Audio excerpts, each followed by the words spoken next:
It was in 1925, a very famous scientist. Barakum tokkoo fi dhibba sagalii fi 25tti saayintistii fi astiroonoomii beekamaan Edwin Hubble jedhamu gaalaksiiwwan walirraa fakaataa jiran jedhee dubbate.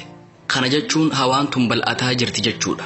Qur'aanni dhimma kana waggaa 1400 dura suuraa Az-Zaariyaat suuraa 51ffaa aayaa 47 irratti akkana jechuun ibse. Nuti uumama samii bal'ifnee uumne. Jechi afaan Arabaa kan muusi'uun jiru hawaan bal'oo ta'uu yookiin bal'ataa jiraachuu ibsa. Qur'aanni waggaa 1400 dura hawaan bal'ataa jirti jechuun ibse. Nuti waan kana dhiheenya kana amata 80 fi 90 dura beeyne. Akka saayintistiin beekamaan Stephen Hawking kitaaba isaa A Brief History of Time jedhu keessatti barreessetti qorannoon ammayyaa kan hawaan bal'ataa jiraatuu si bira ga'e kun argannoo guddicha jaarraa kanaatii jedhe. Kun garuu Qur'aana keessatti waggaa 1400 dura ibsame. Namoonni musliman tahin hawaan kana shakkan ummanni Arabaa gama astiroonomiitiin ummata beekumsa jabaa goonfate waan ta'eef Qur'aanni waa'ee astiroonomii haala kanaan dubbachuun isaa waan nama dinqisiisuu miti jechuu danda'an.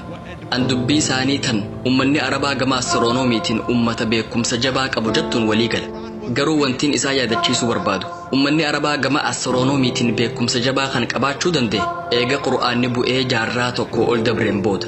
Kanaafuu ummanni Arabaa waa'ee astiroonomii Qur'aanarraa baratan malee Qur'aanni isaanirraa hin baranne. Qur'aana keessa dhimmoota astiroonomii hedduu kan ummanni Arabaa hin dubbatinii fi nu ammoo dhiheenya kana bira geenye hedduutu jira. Gama fiiziksiitiin jaarraa hedduu dura tiyoorii atoomizim jedhamutu jira. Tiyooriin kun ummata Giriikiin keessattuu warra Dimokiraat jedhamaniin bu'uureeffame. Ummanni kun waggaa 2300 dura dachii tanarra jiraataa turan. Akka tiyoorii atoomizimii kanatti atamiin wantoota dachii tanarra jiran keessaa isa irra xiqqaadha. Ummanni Arabaatis dhimma kana ni beekan.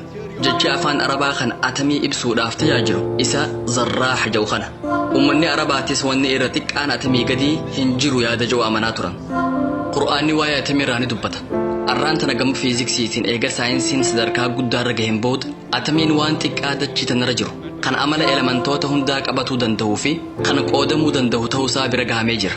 Kana jechuun Qur'aanni wanni dubbate sirrii miti jechuudha.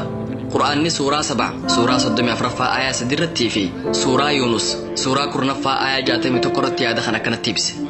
Warri kafare qiyaamaan nutti hin dhuftuu je'i Rabbii xiyyaan isiniif kakadhee qiyaamaan isinitti dhufti. Rabbiin hawaan namarraa fagoo hunda beeku. Rabbirraa wanni takkalleen hin dhokattu. Wanni haga mizaanaa xiqqolleen yookiin zarraa samii fi dachii keessatti wanni sanii gadilleen wanni sanirra guddoolleen tan kitaaba wanni hundi keessatti katabame keessa jirtu malee hin taane. Kanaafuu Qur'aanni waan dhokataa ni beeka. Waa'ee atamiitis ni beeka. Kitaaba isaa keessatti wanni atamii gadii fi oliitiis akka jirtu ibsee jira. Qur'aanni waggaa 1400 dura wantoonni atamii gadii akka jiran ibse. Waan kana saayinsiin dhiheenya kana bira gahe. Gama haayidrooloojiitiin waa'ee marsaa bishaanii mana barumsaatti barannee jirra. Waa'een marsaa bishaanii yeroo duraatiif bara 1590tti nama saha Bernaard Paalis jedhamuun ibsame. Akka mana barumsaatti barannetti bishaan garbarraa hurka. Itti aansuun duumessa ta'a. Duumessi kun gara bakka barbaadamuu deema. Ol ka'ee wal hacuuca. Sanbooda roobni rooba. Itti aansee gara garbaa seena. Haala kanaan marsaan bishaanii xumurama. Bara durii dhaloota Ciisaa dura jaarraa 7ffaa keessa namni Giriik kan maqaa Thaalis Oomoliisos jedhamuun beekamu hurkaa garbarraa bahuutu qilleensaan butamee eega baheen booda roobaa jedhe. Ummanni roobni akkamitti akka bu'uun beeku ture. Jaarraa 7ffaa dhaloota Ciisaa dura Thaalis Oomoliisos hurkaa garbarraa bahuutu qilleensaan butamee eega baheen booda roobaa jedhee dubbate. Ummanni bishaan lafa jalaa eessaa akka dhufuun beeku. Bara Pilaatoon faan jiranittis ummanni yaada roobni eega roobeen booda bishaan kun booyii qulqulluun gara garbaa astaataras jedhamuus seena jedhu amanaa turan. Ummanni bishaan lafa jalaa kun eessaa akka dhufu waan hin beeyneef yaada qilleensi bishaan gadhiibee lafa jala seensisa jedhutti amanaa turan.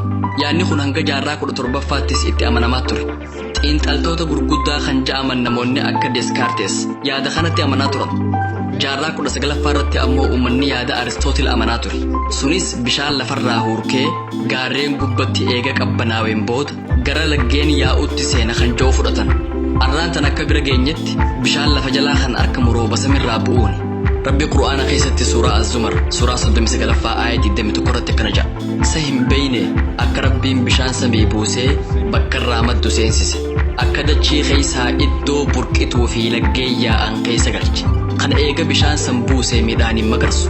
Qur'aanni suuraa Room suuraa 30ffaa aayaa 24 irratti rabbiin samirraa bishaan buusa bishaan saniin dachee goggoydee duute jiraachisaa ja'a qur'aanni suuraa al-mu'minuun suuraa 23 aaya 18 irratti bishaan samirraa buufnee jirra bishaan san dachee keessaa fi gubbaarra jiraachifnee ja'a qur'aanni suuraa al-hijr suuraa 15 aaya 22 irratti nuti qilleensa duumeessa dorrobsu ergine ja'a jecha afaan arabaa bakka tanatti ibsame kan lawaaqi ja'u kana hundee jecha laqi ja'urraa dhufe dorrobsuu jechuudha nuti qilleensa duumeessa dorrobsu ergine duumeessa sanirraa bishaan buusne arraan tan akka saayinsii nutti himutti dhukkeen qilleensaan guuramu duumeessa dorrobsa karaan lammadaa ammoo duumeessi walitti dhufuun eegaa hangaasuun uumameen booda bishaan samirraa gabbo'a dhaamsi wal fakkaataan waa'ee haayidiroolojii fi marsaa bishaanii qur'aana keessatti ibsamee jira suuraa nuur suuraa 24 aaya 43 irratti sa hin garree akka rabbiin duumeessatti oofu kan eegasii duumeessa faca'ee jiru walitti qabee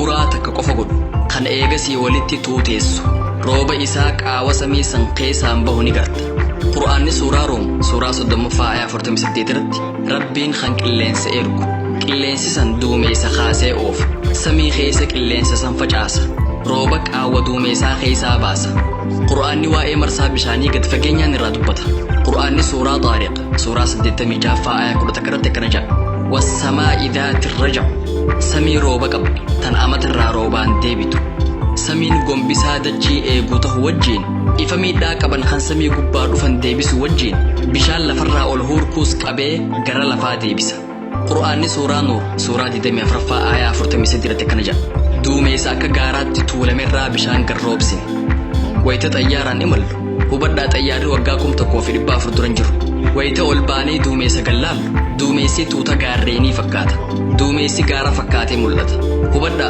قرآني وان كان وقاكم تقوفي ربا فردريبسي قرآني واي مرسا بشاني قد فقينيان بك هدو تيبسي آياتوتا هدو خنين أما يسيني في منجنت آياتون نبرو هدون خوائي مرسا بشاني را دبتا نجران سورة أحراف سورة تربفا آية شدمي ترب سورة رعد سورة كرة صدفا آية كرة تربرتي سورة الفرقان سورة دمي شنفا آية فرتمي سديتي في أفرتمي سقلرتي سورة فاطر سورة صدمي شنفا آية سقلفارتي سورة ياسين سورة صدمي جهفا آية صدمي أفررتي سورة جاثية سورة فرتمي شنفا آية شنفارتي سورة قاف سورة شنتمفا آية سقلي في كل نرتي سورة الواقعة سورة شنتمي جهفا آية جاتمي تربا هنگا ترباتمي رتي سورة ملك سورة جاتمي تربفا آية صدم فارتي آية قرآن هدو خن واي مرسا بشاني كفر دبة تريسوني دندهم واي هيدرولوجي في مرسا بشاني خن قرآن كيستي بسمر تهاسا وديرا هاسوني دنديسن